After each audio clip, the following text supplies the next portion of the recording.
because Anthropic has been in the headlines for a couple of months because of different reasons that you all know, and we thought in the IMCO committee it's very, very important to also have an exchange of views on that, on the implications for Europe, on the implications on cybersecurity, but also the question of how much we are in the European Union dependent on other countries' presidents' decision over technology. So I'm very happy that we can have this exchange of views today. And again, welcome, Mr. Greenberg. So at the beginning, we will hear from you for around 7 minutes. And then, of course, the members can come in and ask questions and make comments. You can already signal to the Secretariat if you want to speak. But first, I give Mr. Greenberg the floor to present the company, but also to present how you see the present situation. Thank you. Chair and honorable members, thank you for the invitation to speak with you here today. Allow me to introduce a company I work for. Anthropic is an AI safety company founded in 2021. We're headquartered in San Francisco and build a family of AI models called Claude. We're a public benefit corporation, which means we're legally bound to weigh the public interest alongside the interests of our shareholders. Our purpose is to ensure that the world makes the transition through transformative AI safely. This is why we publish our research on where these systems are becoming dangerous and why we hold ourselves to a responsible scaling policy that ties deployment to demonstrated safety. We were among the first signatories of the General Purpose AI Code of Practice and have championed the adoption of regulation at both state and federal level in the United States. Before I dive into the details of today's discussion, I'd like to point out that I'm a technical person, not a policy person. My background is AI training and serving systems, and since I've joined Anthropic, I've co-led Project Glasswing to help the cybersecurity world navigate the emergence of AI offensive threats. To find myself speaking with you today is both an unexpected honor and also a clear indication of the importance that AI and cybersecurity play in the safety and security of our citizens. Cybersecurity is a clear example of the dual-use nature of AI capabilities. We did not train Mythos Preview for cybersecurity, but rather for coding and general reasoning. But a model that writes and understands code well is inherently good at finding flaws in software systems. In testing, it found thousands of previously unknown vulnerabilities, including in every major operating system and web browser. It found a 27-year-old flaw in OpenBSD, one of the most security-hardened operating systems in the world, as well as several bugs in the Linux kernel, which it was able to chain together to gain control of the machine. We've shared more detail about the critical vulnerabilities Mythos Preview has found in our Red Team blog. We concluded that releasing the model broadly would be irresponsible, so instead we began Project Glasswing, a company-level effort in partnership with cyber defenders to prepare for the emergence of AI cyber offense. We gave model access grants and support to the organizations that build and maintain the critical foundations of much of the world's software systems that much of the world's software systems depend on, so that defenders could find vulnerabilities, shore up their defenses, and innovate to discover new ways to use the models for defense of cybersecurity. Last month, we extended the program to roughly 150 further organizations in more than 15 countries. Within the first month, our partners had found more than 10,000 high or critical severity vulnerabilities. Mozilla found and fixed 271 in a single Firefox release, 10 times what they found in the previous one. Finding vulnerabilities is no longer the bottleneck. Fixing them and incorporating AI capabilities across defensive security programs is. Triage and remediation has become a major bottleneck, and other areas like incident response, penetration testing, configuration scanning, and patching all urgently require attention and creativity to give cyber defenders a durable asymmetric advantage with AI. Within 3 to 6 months, we expect many other AI companies will have models of this class, and some may release them without safeguards. The window in which defenders hold the advantage is measured in months. Finally, I wish to address the export control directly. On the 12th, the US government applied export controls to our newest models, Fable 5 and Mythos 5, requiring us to restrict access by foreign nationals. We suspended access. Mr. Greenberg, could you talk a little slower because the translators have difficulties in following? Oh, I'm sorry. Thank you. Requiring us to restrict access by foreign nationals. We suspended access for every user. The controls were lifted on 30th of June and access was restored on the 1st of July. The past month has made us all acutely aware that the technology we're creating is bringing with it additional geopolitical complexity. We welcome our cooperation with the United States government in order to identify a sustainable framework that offers our customers and governments around the world predictably. We also welcome our cooperation and constructive conversations with the AI Office, the European Commission, and ENISA during this first of its kind moment in AI. Let me end with what I find encouraging. The same capability that makes these models dangerous makes them the most powerful defensive tool that has ever existed for this problem. If wielded properly, we feel strongly that this technology favors defenders long term. If I had one message I would want to be remembered from our discussion today, it's that now is a moment for organizations to strengthen their cyber resilience, drawing from both well-established best practices to novel experimentation and industry collaboration. We have watched closely as the EU has announced its AI cybersecurity action plan, and as other governments around the world also hold discussions on this important topic.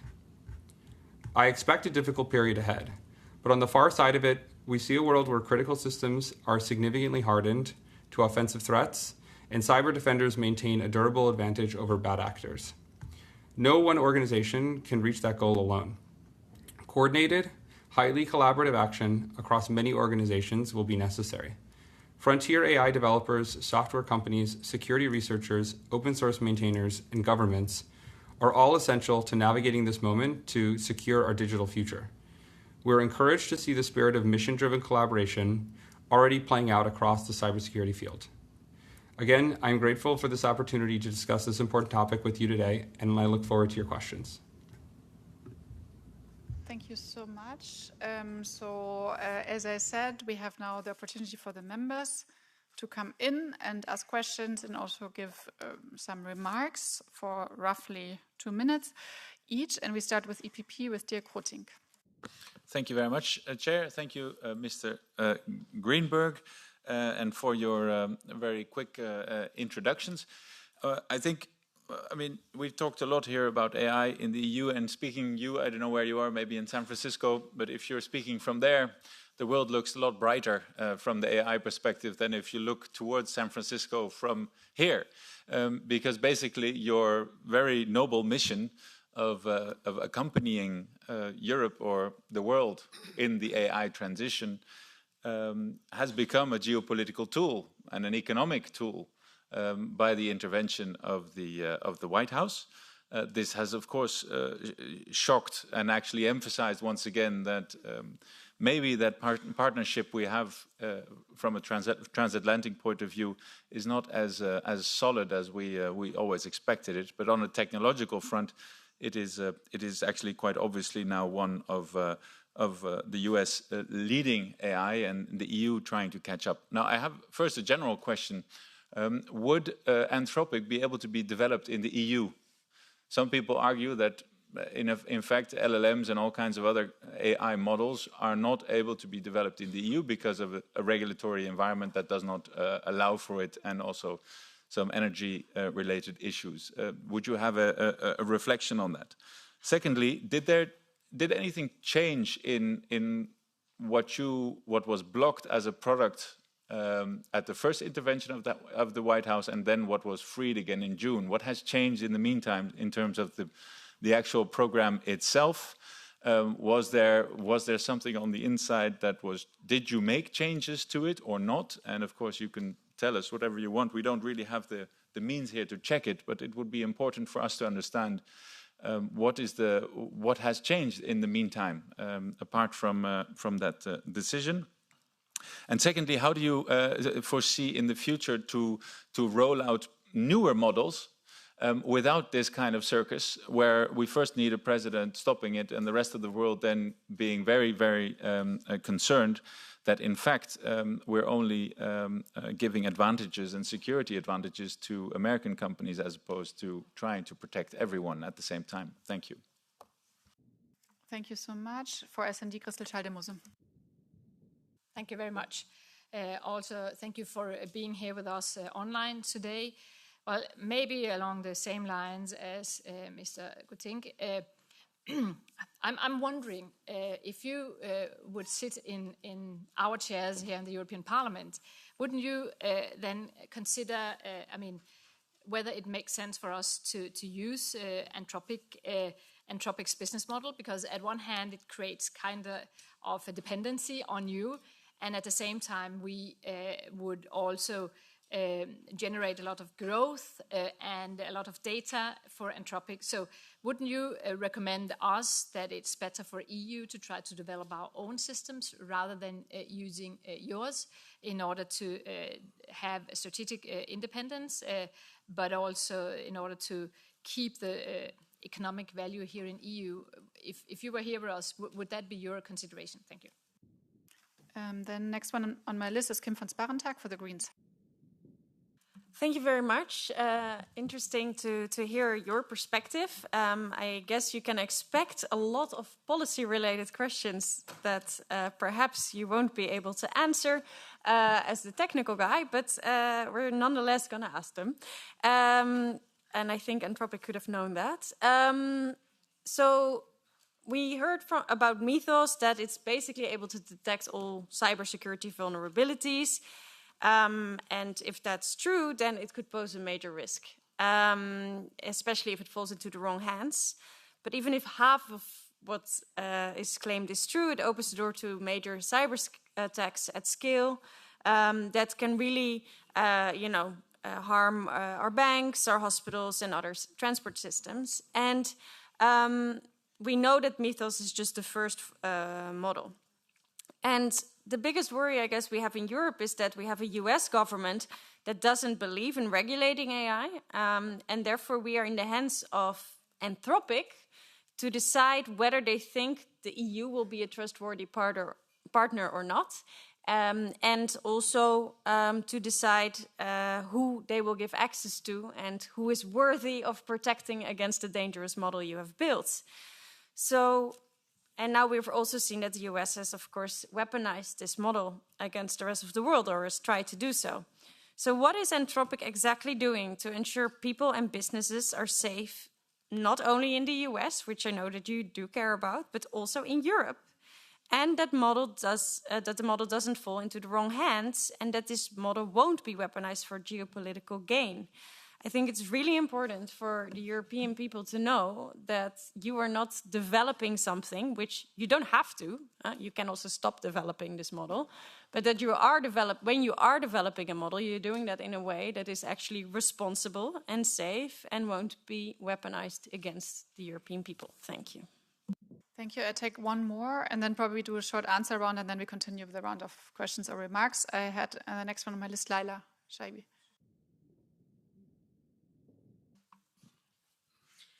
Thank you. I'm going to speak in French, so maybe you can press translation.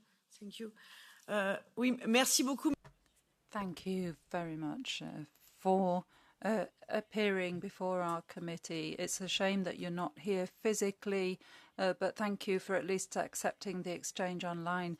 We were gobsmacked after Donald Trump's decision that any non-USA citizens would be banned from access that goes against guaranteeing our cybersecurity. The EU would have been able to use American or Chinese models and be at the mercy of any decision shift in the US, or it could have been China.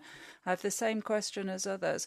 What is the deal? I mean, now we have access, you said, but in exchange for what did we get access to Fab? And you talked about your model. What enabled the government to authorize its export? And my second question echoes different articles that we've seen in the press that say that your company spied using tracking tools, spied on Claude users to prevent them from being copied without the consent of the users. So my question is whether Anthropic, under pressure of the US government or not, uses tracking against European citizens or dual national citizens that may live in the USA. Back, because otherwise we're piling up too many questions. So please, the floor is yours.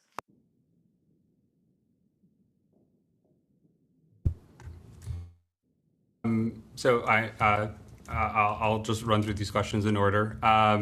So yes, appreciate you having me, and regret that I couldn't be there in person. I'm joining from New York.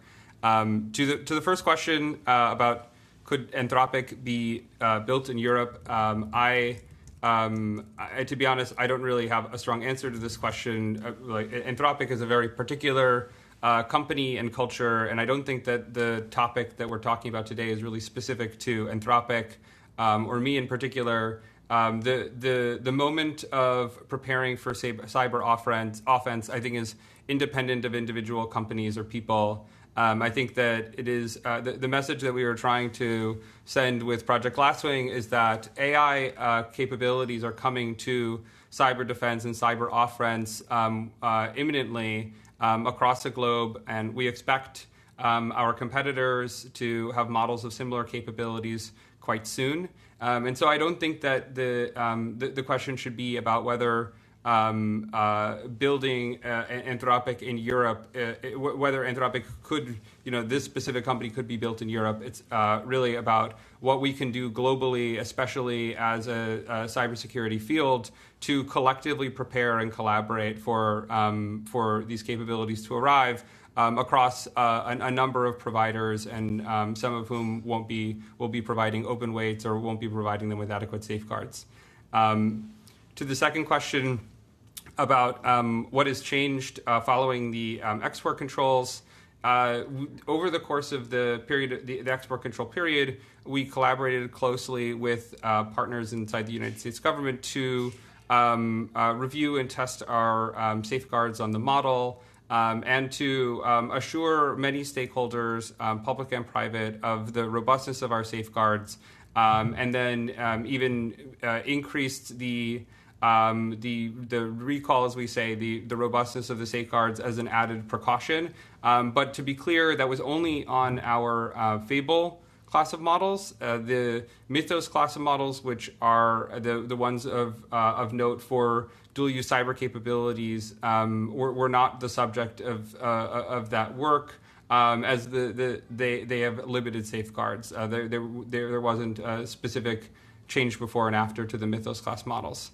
To the third question about how we are evolving rollouts in the future to avoid this, we are absolutely working tirelessly to avoid these types of complex staged rollouts in the future. To be honest, I think when we initially began, when we were faced with this dilemma of how we deliver the capabilities of Mythos Preview to cyber defenders, without having to bear the risks of widespread cyber offense with the model, it was very clear that it was going to be a long road for us to build up the access programs and protections to be able to roll out the model as broadly as we would have liked initially. And so, it was a combination of actually needing to build out those protections and programs, in addition to actually being prudent so that we could analyze the risk as we progressively rolled out access, just recognizing that there were unknown unknowns, and that these novel capabilities might be the subject of interest by cyber adversaries, and that we would need to monitor closely to ensure that they weren't being misused. We are building up to be able to roll out models in the future in a way that we can deliver the capabilities to cyber defenders precisely and in a targeted way, and with a clear understanding of the risks, so that we don't have to do this type of staged rollout in the future. And also, please stop me if you want to call time or move on to other questions. To the question of whether it is better for the EU to develop their own systems, I think that our message is, to my initial point, that really not about Anthropic's models specifically, or any one provider or any one geography's models within this moment. It's really that these models generalize, and that over time the models will continue to grow in capability. And it is not our objective for it to be the case that the the technology delivers economic benefits only to the people who hold the model, but rather that the technology delivers economic benefits to everyone.